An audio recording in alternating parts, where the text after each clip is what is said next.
before we dive into the fascinating world of ancient Rome and the epic battle between Ridley Scott and himself.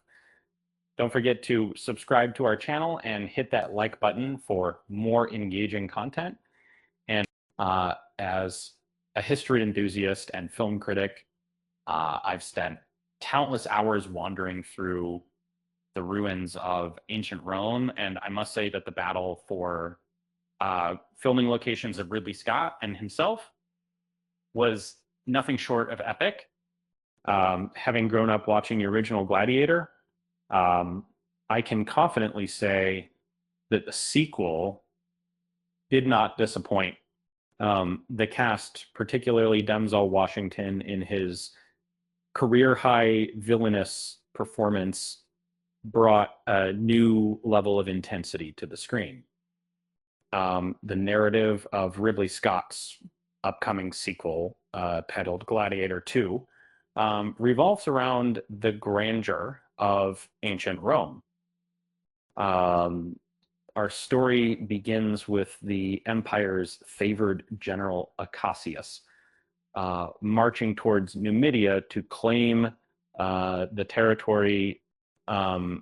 As expected, he wins the battle and brings back slaves, among whom is Lucius, the son of Maximus, who was thought lost. Lucius finds himself in the arena as a gladiator under Macrinus, a weapons dealer and ludus owner. Confrontation between these two men seems imminent as ambitious Macrinus seeks the throne, while Lucius aims to reclaim his rightful position within the empire. Who will ultimately prevail? Although the movie appeared to delve deeply into ancient Rome, viewers might think it was filmed on location there, but that wasn't the case. Despite efforts to make it happen, filming never took place in Rome. If events had done differently, Paul Mescal, Denzel Washington, and Pedro Pascal could have walked where Romans once did, had not Anthony Hopkins' TV series been produced, Spotchus. In 2022, the television show Those About to Die was greenlit by Peacock, and in an unexpected turn of events, it interfered with Ridley Scott's plans for Gladiator 2. Anthony Hopkins plays the founder of the Flavian dynasty in Those About to Die. The series is inspired by Daniel Pratt's book, and the plot basis for the initial Gladiator movie, the title is a nod to the Latin phrase used during gladiatorial games, Av Caesar, Salve Morituri Tessolutum, a greeting made to the emperor by those who were about to die. In this portrayal, Anthony Hopkins embodies the elderly Emperor Vespasian, who, in a time of great turmoil, stands out as the capable ruler during the year of the four emperors. Historically accurate, Vespasian governs Rome alongside his sons, Titus and Domitianus. The story unfolds in 79 AD, where the emperor has decided that constructing the Flavian Amphitheater, later famously known as the Colosseum, is an excellent way to solidify his journal, to help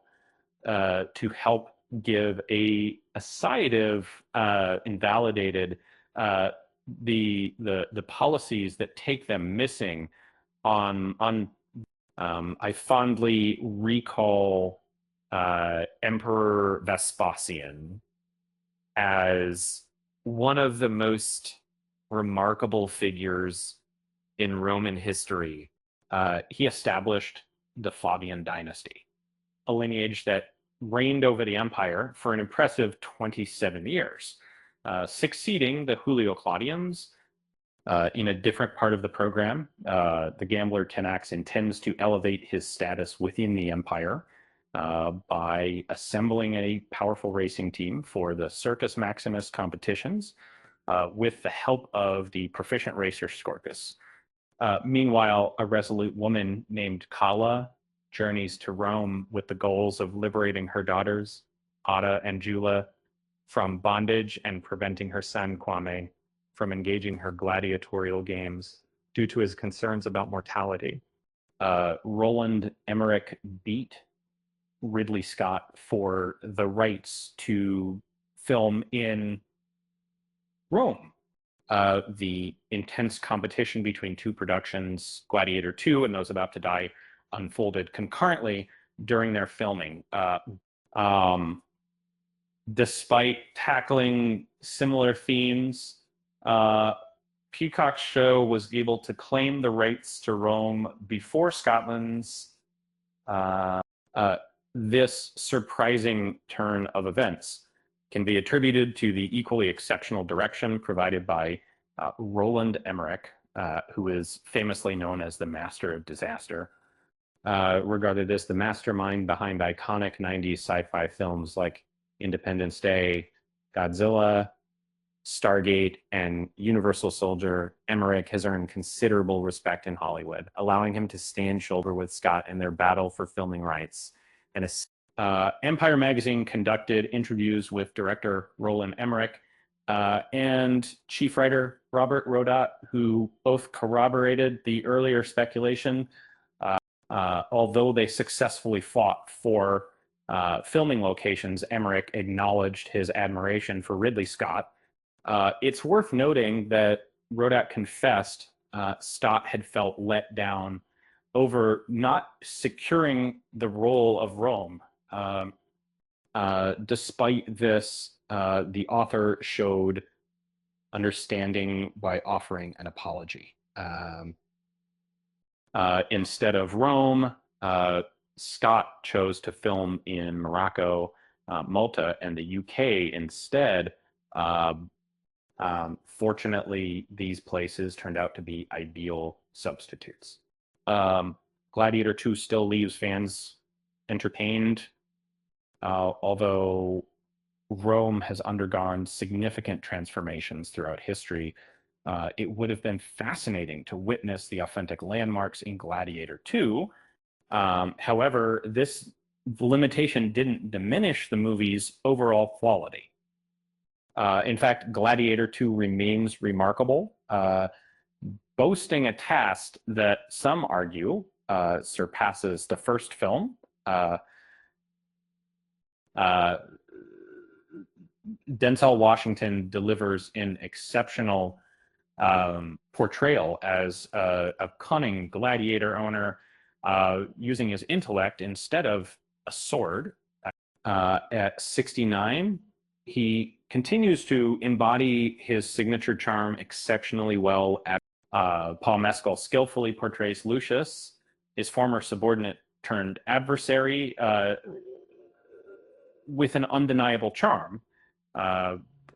Despite his lack of experience in major film productions, an air of confidence surrounds him.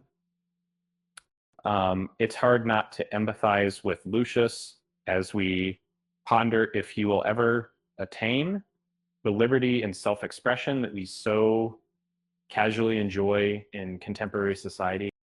Pedro Pascal adds a distinctive flair to General Acacius, making his portrayal memorable amidst his diverse range of recent characters.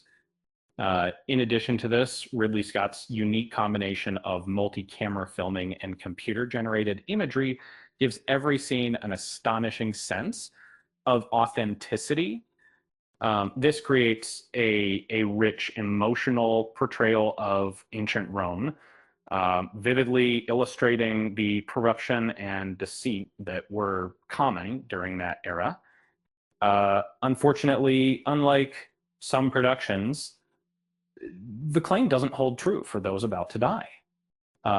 It seems that this production may overstep its bounds by borrowing scenarios and concepts excessively beyond what it can effectively integrate a myth. The series has garnered a blend of positive and negative feedback from both viewers and experts. On IMDb, it holds a rating of 6.7, while Rotten Tomatoes gives it a score of 48%. Critics often mention that the show is too crowded, leaving insufficient room for character development and an overemphasis on violence. Uh, it appears Ridley Scott's Imperial rule was indeed well deserved. With that said, thanks for watching, and until next time.